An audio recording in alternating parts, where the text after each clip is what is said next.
Unfold binds of dry sheets where secrets are kept, and read. There were no excuses, because the ink on papyrus, parchment, or paper as engraved on clay were our reminders. Our guidance, our encouragement, the mistakes were yesterday's plan, promising of a better tomorrow, for the present sake of our future, thankful to be alive. To receive such inspiration as holy men were moved to read what they wrote down. How else would Adam and Eve had taught their children if they didn't know how to read or write first? Why would through Moshe it was commanded us to read and write the Torah? That it must be in our minds and in our hearts this day, one of the prerequisites to understanding the tree of life.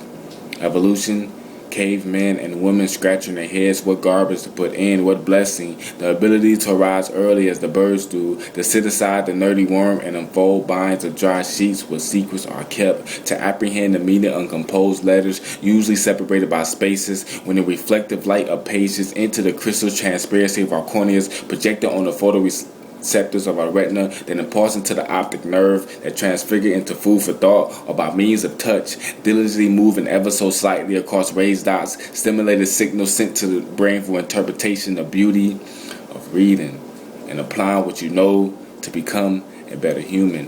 But so much has changed, or should I say forced. Fast forward, rewind 4 years back, a sophomore in college at a volunteer service, prepping snacks, games, and books, ready to teach children ages 10 and under who trouble with literacy, while sitting and waiting on them to arrive.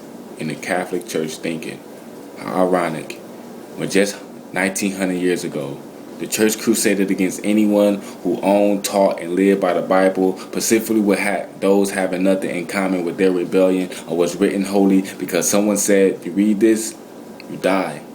A fear they instilled in the people, as if reading would condemn every Egyptian holiday practice, every Sunday lie resurrection, every Ash Wednesday of cremated souls they trail on with their pale horses, the two gods Constantine the Pope got the world to worshiping, as if research would empty their pocketbooks. What they tried to forge, they couldn't, because it was too many copies written, disciples, scribes, and copyists who loved to read and had faith in his plan that it'll reach you and me. So propagandize all you want, deem me crazy or belonging to a cult, because I won't put this book down. No, I won't read your fantasy fiction or anything to draw my attention away from truth.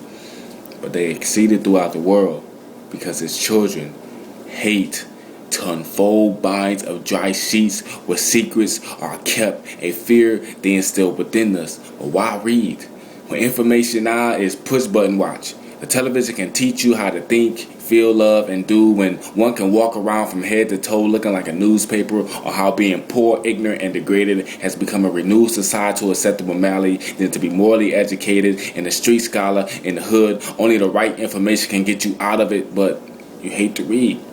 Do you realize how much specks of blood rests in your sclera from eyeballs of those who would love to empathize with your sockets right now?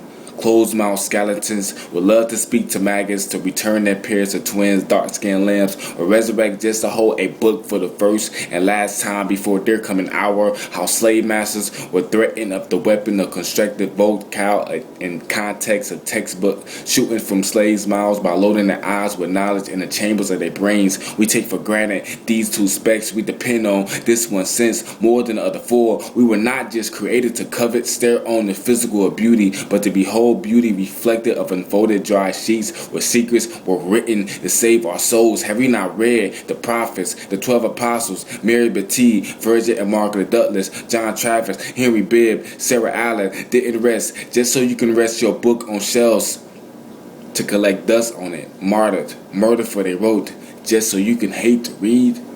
Tell it to the judge, who's the author of your life. Your purpose will never be found. You will ever search, living by the standards they set for you, hidden behind skin, plant, paper, leather, or hard covers of dry sheets where secrets to life is kept. Fast forward today. Read as if the next second, hour, or day were a scheduled book burning, and you had the only copy left. Thank you.